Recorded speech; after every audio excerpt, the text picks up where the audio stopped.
Potman! Potman! Where's Potman? He should be helping clear the table. Is he carrying plates or is he washing plates? When there's only one person with good manners around here, and he gets his hands dirty yelling at us too, it's an unpleasant thing. Get this chair out of here. Take away the sideboard. Take care of the serving dishes. You, be a good fellow and save me a piece of marzipan. Be so kind as to tell the porter to show Susan Greystone, and now, back to the kitchen. Anthony! Potman!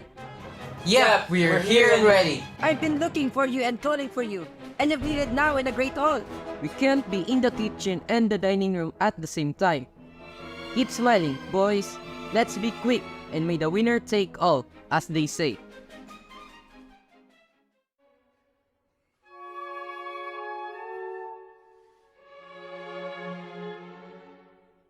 Welcome, gentlemen. The ladies will dance with you unless they have corns on their feet. Ah, my young ladies, which of you can deny you want to dance now? Any of you who act shy must have corns. I'm sure of it. Did I hit close to home? Welcome, gentlemen. I remember back in the day when I wore a mask and whispered sweet nothings in a beautiful girl's ear that could sweep her off her feet. Oh, but those days are long gone. You are welcome here, gentlemen. Come, musicians, play! Make some room in the hall. Make room and get on your feet, girls.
Bring in more light, you fools, and fold away those dining tables. And throw some water on the fireplace. It's gotten too hot here. If I do say so myself, this spontaneous dance is turning out quite well. Haha. No, come sit here with me, my good cousin, for our dancing days are over. How long has it been since we were last partying in masks? Hey you boy, come here. Who's the lady who was enriching that night by letting him hold her hand? I don't know, sir. Oh, she could teach torches a thing or two about brightness. She shines in the night like a dazzling diamond in a dark Ethiopian's ear. Her beauty is too precious to be used up during this lifetime. Too precious for the earth. She stands out from the other women like a white dove among a flock of crows. When the dance is over, I'll watch where she stands and make my hand bless just by touching hers. Was I in love before? My eyes convinced me not, since I never realized what true beauty was before tonight.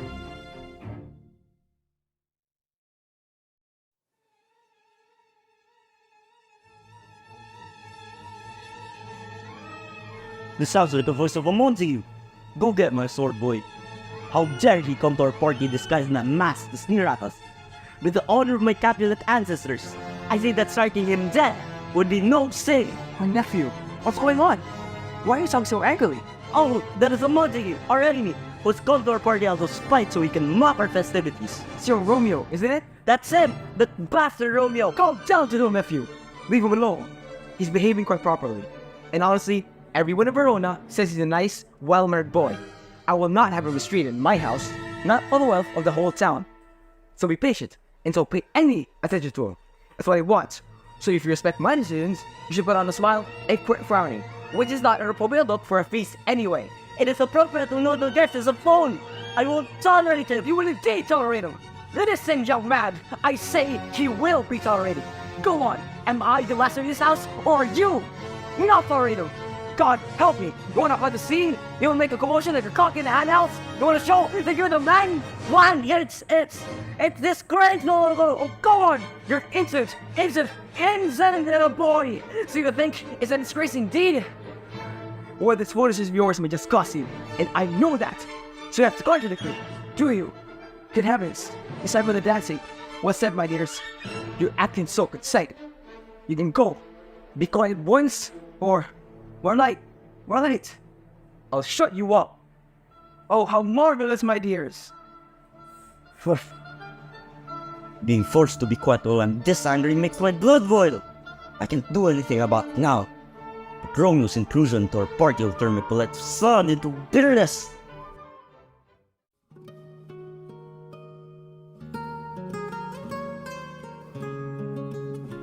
I fear I've defiled your hands, which are like a holy shrine to me, by touching them with my own unworthy hands.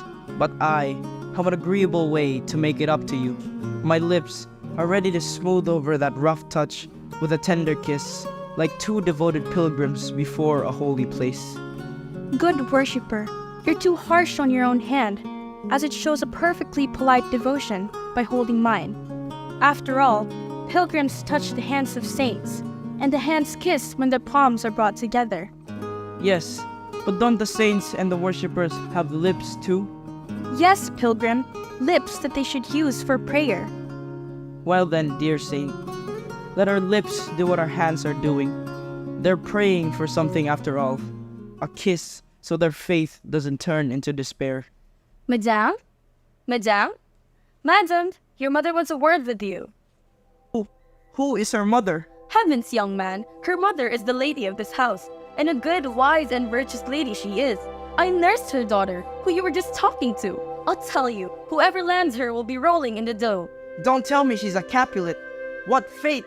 My life is in my enemy's hands. I can't live without her. Let's take off, as the saying goes. Quit while you're ahead. I'm afraid that is only too true. Staying more would be my undoing. No, gentlemen, don't leave now. We have a little something for dessert coming. But I'm sorry, we have urgent matters to attend to. Ah, is that so? Well then, I thank you all for coming, Amster. Good night. Bring more torches here. Come, let's go to bed. Oh, dear me. I swear it's getting late. I'm going to bed.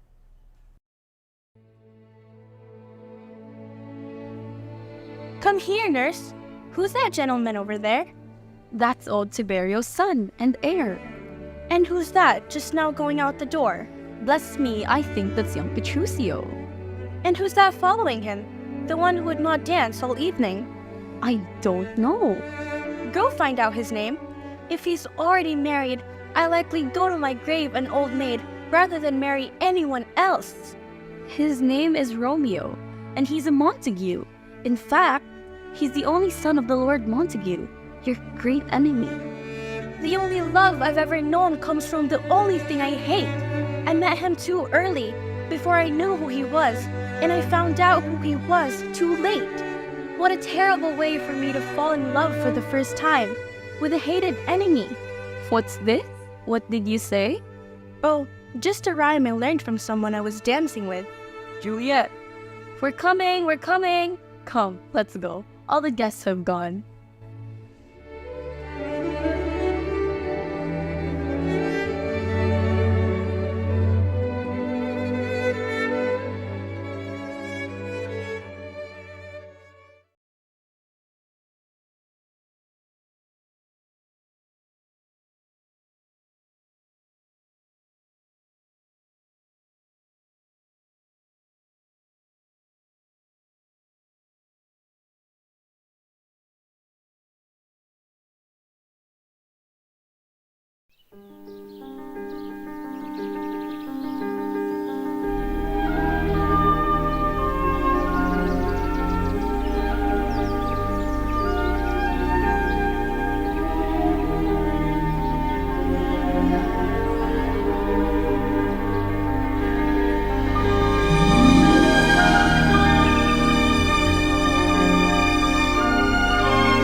Juliet will be here very soon. I'll be very happy when that happens. Listen, Romeo. You only love Rosalind for a few weeks. Remember, if you marry Juliet now, you must love her and stay with her for the rest of your life. Yes, father, I understand. I'll always love her. Romeo! Oh, Romeo! Where are you? Juliet, my dear, I'm here. The nurse told me to meet you here. She said that Father Lawrence would marry us. And I will. Come with me.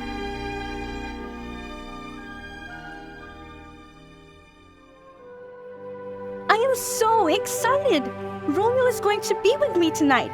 We're married now, but the only people who know are Father Lawrence and my nurse. Juliet, my dear, something terrible has happened. He's dead! He's dead! Who's dead? Not Romeo! Not my husband!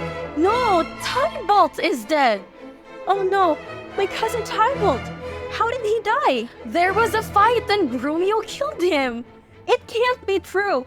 Romeo never fights! But it is true! Tybalt killed Romeo's friend, Mercutio, and Romeo was very angry. The two of them started fighting and Romeo killed Tybalt. Romeo is currently hiding in Father Lawrence's house. The prince has told Lord Montague that Romeo must leave Verona and never come back. So I'll never see him again. Don't cry, my dear. Listen, I'll go to Father Lawrence's house and tell Romeo to come here secretly tonight to say goodbye to you one last time.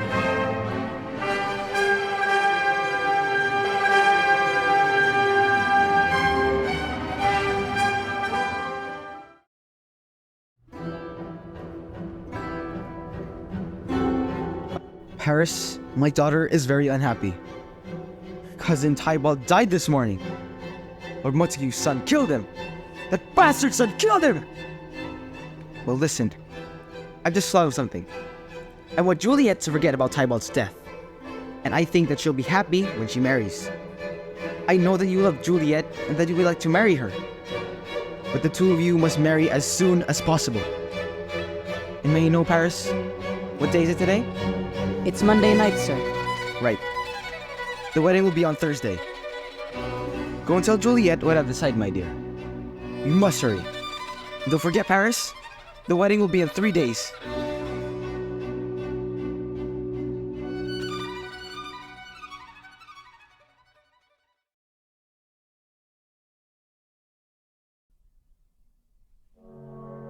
What? On Thursday? That's in 2 days. This is very sudden. I know. I'm very excited. I love Juliet for a long time, and soon we'll be married. But you don't know her very well. You just wait, Paris. Thursday is just too soon. But her father's already decided. I'm very happy. Can you leave us, please? Of course, father. Goodbye, my love. We'll be married soon. Oh, what should I do? You must marry Paris. What else can you do? Father, I'll never marry Paris. Don't you understand? I love Romeo. He's my husband. Look, I have a knife. Stop! Put down the knife. Listen, Juliet. I just thought of something. What's that? Is it poison? Will you kill me? No, Juliet. It's not poison. But it's a very, very strong medicine. Anyone who drinks this will sleep for 2 days. What do you want me to do? I want you to drink this medicine the night before your wedding. You'll sleep very, very deeply, and it won't be possible to wake you up. You will be cold and still. Everyone will think that you're dead.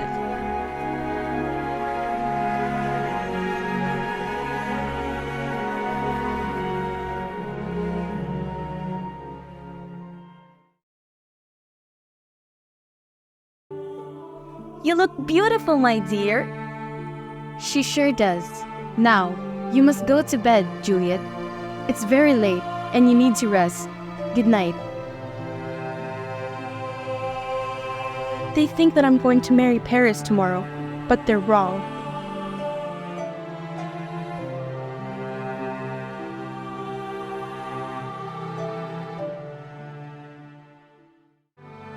I can't sleep. I'm too excited. My daughter is gonna marry Paris in the morning. And after the wedding, we're gonna have a party. It'll be the best party we'll ever have. Paris will be here soon. Nurse, if you may, please wake Juliet up.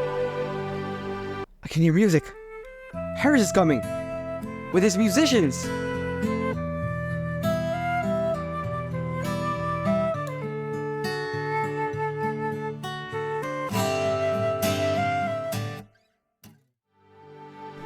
Help! Help! What's the matter? My lady! My lady is dead! Juliet! My only child! Please! Wake up! Oh, she's cold. She's dead!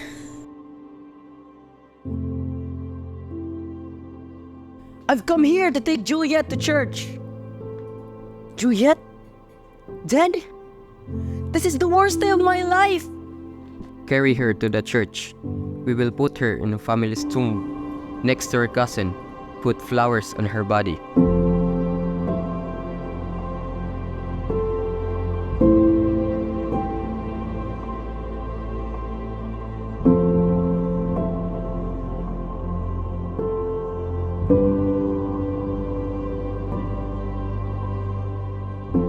Romeo! Where's Romeo? I've got some news. Unfortunately, it's bad news.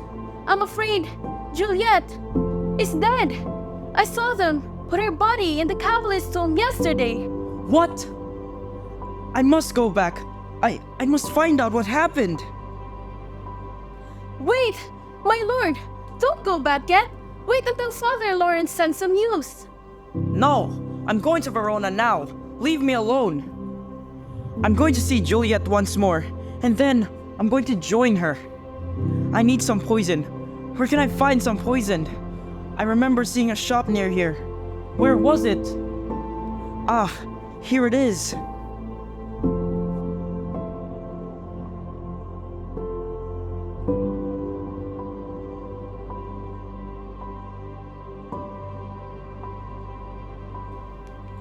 Romeo!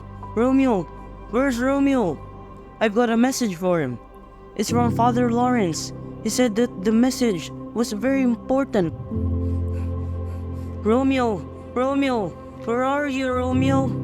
Oh no, he's not here.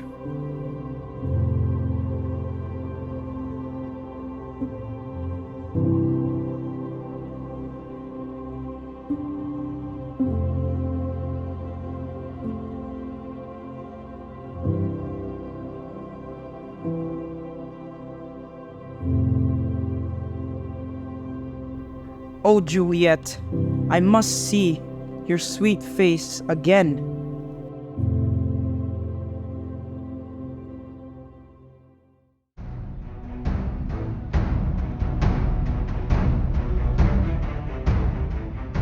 Stop! You're Romeo, aren't you? You're one of the Montagues. What are you doing to Juliet's tomb? Who are you? Leave me alone!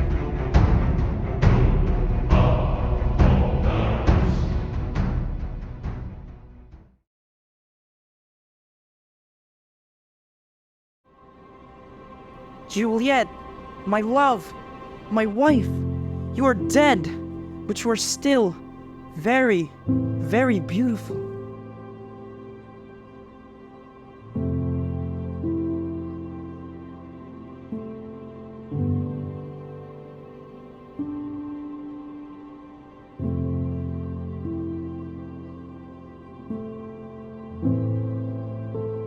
Juliet will wake up very soon.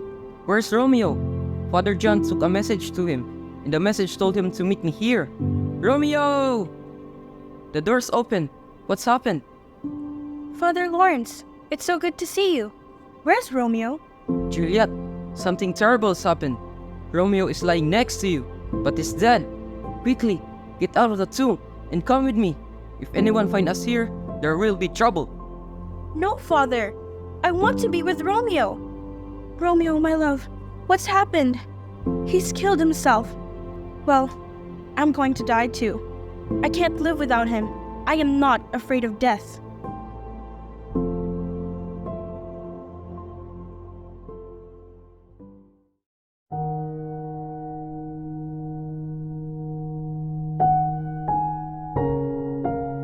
What's happened? Look, here's Paris. He's dead. And Romeo's dead too. Someone's opened the tomb. I need to find the princess, find the Capulets, and the Montagues.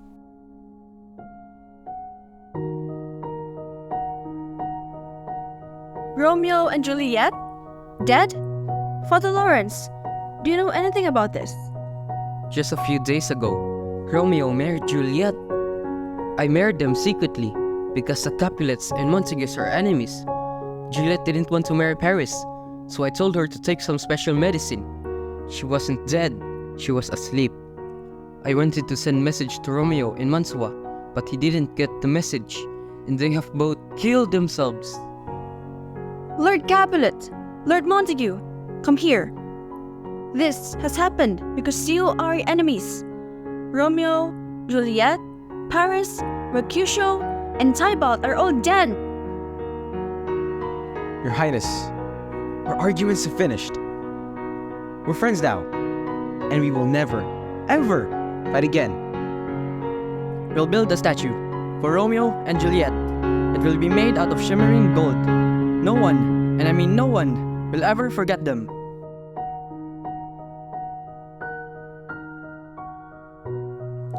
At last, Verona will be peaceful. Now that this petty feud has come to an end. Oh, there's no sun this morning. Go home now, all of you. And remember, this unhappy story of Juliet and her Romeo. Under the silent veil of a sunless dawn, love's greatest tale finds its solemn end, leaving behind echoes of a passion that transcended life itself.